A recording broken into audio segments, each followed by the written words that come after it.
Welcome to Spiritual Psychology. My name's Renee LaValle McKenna, and I bring my 30-plus years as a recovering addict and ex-crazy person turned therapist and shamanic healer to bring you snackable teachings on spirituality, psychology, and all things personal growth. And today I want to talk about why asking why is a terrible question. When I volunteered at my kids' preschool, there was a little 2-year-old girl named Bella. And if you spent any time with Bella at all, Bella was intensely curious and incredibly observant. And Bella's favorite question was why. And there were 2 things going on with Bella. One was that she loved the attention, and asking why was a way to engage grown-ups in somewhat of a real conversation for a toddler. And the other was that she actually wanted to know about the world. Sometimes she would come help me set up the art table that I was frequently stationed at. And she'd say, "Why are you pouring paint?" "So the children can have paint to use for their project." "Why are we doing that project?" "Because that's what Melissa told me to do." "Why'd she tell you that?" And ultimately we would get to an unknown. I don't know why she gave me that project.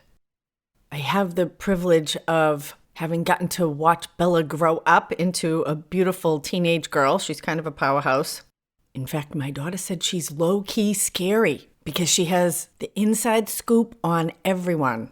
And apparently she's not afraid to whip out some gossip for her own benefit, but that's another podcast on the dangers of gossip.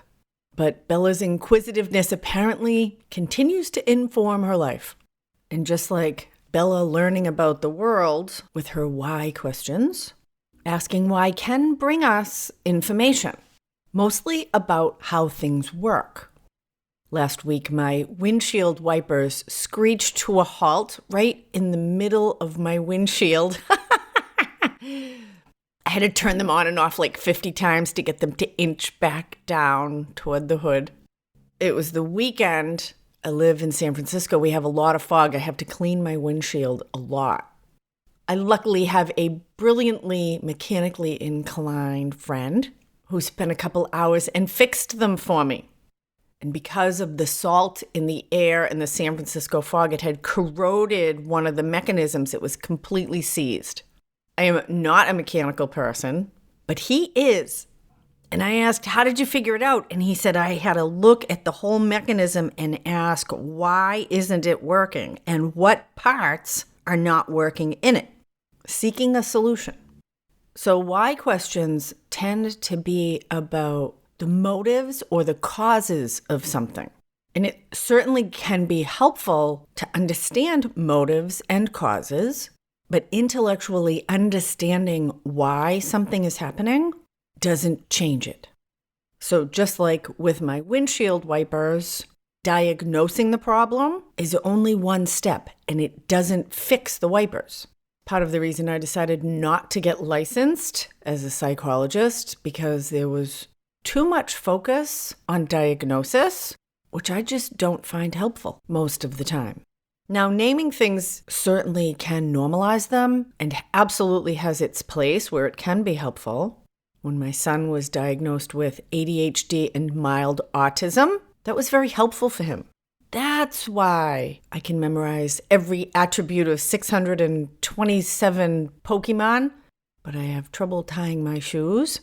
But he didn't find the ADHD medications very helpful, and there's basically no treatment for high-functioning autism, so there you are. It is helpful for him to not pathologize himself. And those labels explain why he behaves in certain ways, but the why itself does not produce change.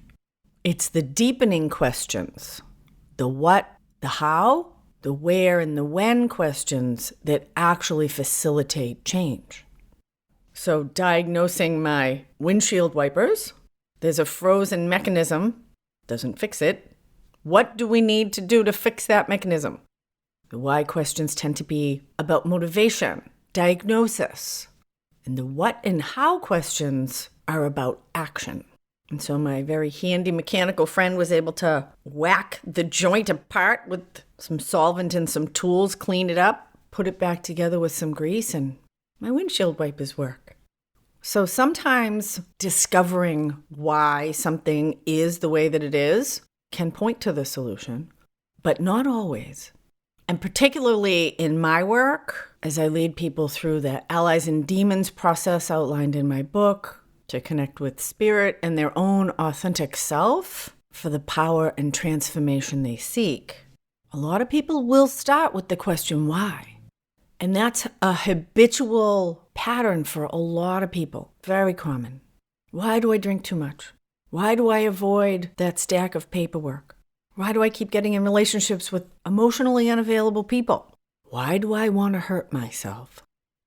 And the answer to those questions generally is, I don't know. And that why can become a place of avoidance. That questioning of my motives actually keeps me in a place of blame and shame.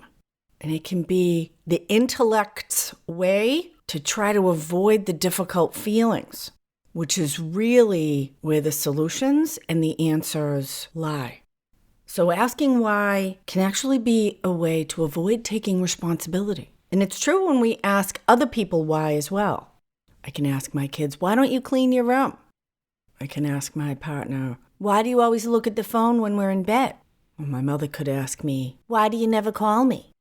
Because you're a bitch. And the kid doesn't clean their room because they don't care. And my partner might look at his phone because he doesn't know how to be genuinely intimate with me. And it's much more helpful when I want to ask a why question of someone else to take responsibility for my own feelings. Because why tends to have blame hooked into it. Why don't you clean your room? Because when I look at your messy room, it makes me anxious. So the truth is, I get anxious when I see a mess.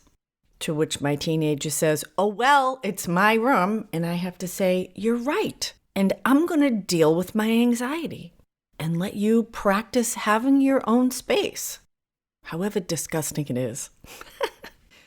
That's how I manage it. Although occasionally I force the teen room triage and hike the trash bag and the vacuum in there. But most of the time I've realized that it is my own feelings. A messy room doesn't harm anyone. I actually had that difficult conversation with my mother. I didn't use the B word, but I did tell her that our conversations are awkward and uncomfortable for me, and so I avoid them. That changed the subject really quickly, and she never said it to me again. I also told her that the phone works both ways, and if you want to talk to me, you can call too. That was after a few thousand therapy sessions of my own. And when I have felt ignored by romantic partners, distracted by electronics, taking responsibility for myself, speaking in I statements, I feel lonely. Would you be willing to put your phone down and cuddle with me? Is much more effective than, why do you always look at your phone? Which is not an aphrodisiac. Vulnerability and authenticity are the fuel for intimacy. They may not be an aphrodisiac either, but being emotionally honest does initiate a real conversation and creates a space for genuine connection. I know for myself, particularly with my food addiction, the why do I keep doing this to myself? With binging and purging, overeating, and just being perpetually obsessed with my body. The why questions just added another layer of shame and blame on top of an already painful pattern. And asking why was some kind of lame hope that it would just go away. If I could invalidate my reasons why I was doing it, then it would stop. Again, my intellect and my ego trying to solve my deeper emotional, spiritual, relational problems. And they're different systems. The intellect has its place, so does the ego, but they are frequently unhelpful when it comes to solving, supporting, healing, and maturing my true self, which is what my feelings and my spirit are connected with. So in my work, I find it much more helpful to ask what and how questions rather than why. It's my experience that everyone has their own answers within, and I see my job as a mentor and healer more as a navigator to help people steer their own ship where they want it to go. So clients will generally tell me where they hope to get to, and then it's my job to help them get there through their own inner wisdom. And asking deepening questions is a really direct and simple way to follow the compass. So if I use myself as an example, why am I overeating? Well, the first question is, what happens when you overeat? Well, I go off by myself and kind of numb out. And so the next deepening question would be, what are you numbing? I'm numbing my difficult feelings. What are the difficult feelings? Oh, well, there's a can of worms. And I got to unpack that can if I really want change. Again, I might say I really want understanding, but understanding will not change things. It's interesting. It might even be helpful peripherally, but let's look at what those difficult feelings are. How do you avoid difficult feelings? Another interesting question. Brings us back to compulsive eating. So what are the difficult feelings?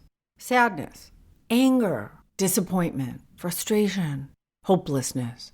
Those were the big ones for me. And what are the parts of myself that have those feelings?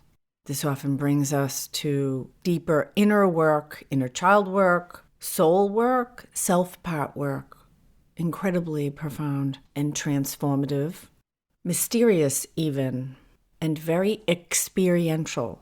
Like digging in the garden, you find all kinds of things in the dirt you didn't expect. Some of them are pretty cool, and some of them need to be composted. And from my experience, difficult feelings are almost always attached to an unmet need. So as we unpack that can of worms of difficult feelings, what is the need that that feeling is connected to? The next level down. A need for genuine connection, a need for solitude, a need for progress, creativity, safety, compassion, adventure. Needs and desires are connected with our own soul's journey, and meeting them is like Miracle-Gro for our own authentic self. And so the next deepening question is, what do I need to do or change to meet those needs? That could also be a how question. How can I meet those needs? When can I meet those needs? Where can I meet those needs in my life? Right now, today. And when we get to the root of a problem and address it, all of the other iterations of dysfunction and distraction that it has created dissolve. And the compass setting becomes clearer, and it gets the ship moving again. And asking why could be seen like an anchor that we throw out, keeps us stuck. It's not helpful. So if you have why questions that you ask yourself internally or why questions you ask other people externally, it's a good place to start with the essence of that why question and see how you can turn it into a what or a how question instead. Now, if the question is, how can I get my kid to clean their room? I would again ask a deepening question of how can I be the best parent to this child in this moment right now? And in any circumstance in our life, we can ask, where am I being called to grow? Thank you so much for listening. If you enjoyed this podcast, please like and subscribe wherever you listen. I'm doing Instagram lives a couple days a week. Tuesdays and Thursdays. You can check those out at Renee LaValle McKenna on Instagram. If you have any ideas for podcast topics you'd like to hear about, or you want to find out more about how spiritual psychology might benefit you, or learn about my mentorship program, shoot me an email, info@reneemckenna.com. And I'm going to be a guest on the Renewed Life Global Summit on Trauma with Dr. Beverly Carter. It's a free summit running from October 10th to October 30th, and there's a link in the show notes. She'll be releasing daily videos from some really amazing experts in the field of trauma, so be sure to check it out. Thanks as always to my supporters on Patreon.